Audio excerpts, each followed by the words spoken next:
రుద్రాణి అయితే కావ్య దగ్గరికి వచ్చి, "చూసావా నా ఆట ఎలా ఉందో" అని చెప్పేసైతే అంటూ ఉంటుంది. ఆ మాటలకి అక్కడ ఉన్న కావ్య అయితే ఒక్కసారిగా షాక్ అయిపోయి, "ఏంటి ఏం మాట్లాడుతుంది తిను" అని చెప్పేసైతే అనుకుంటూ ఉంటుంది. "నేను ఆట స్టార్ట్ చేశాను. నువ్వు ముగిస్తానని శబదాలు చేశావు కదా! ఇప్పుడు ఎలా ఉంది చెప్పు?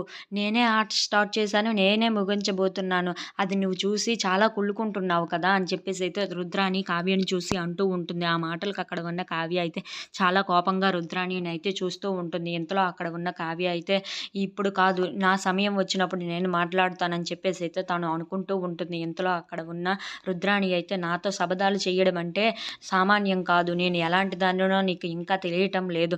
నేను ఒక దాంట్లో అడుగు పెట్టానంటే అది నాది కావాల్సిందే అని చెప్పేసైతే అంటూ ఉంటుంది. ఆ మాటలకు అక్కడ ఉన్న కావ్య అయితే ఏమీ మాట్లాడకుండా సైలెంట్‌గా అయితే ఉండిపోతుంది. ఇంతలో అక్కడ ఉన్న అప్పు అయితే ఎవరు అసలైన మాయ తెలుసుకుందామని చెప్పేసి వాళ్ళ ఇంటికైతే వెళ్తూ ఉంటుంది. ఇంతలో అక్కడ ఉన్న అప్పు అయితే, "ఇదే కదా షాప్ ఆవిడ చెప్పిన ఇల్లు.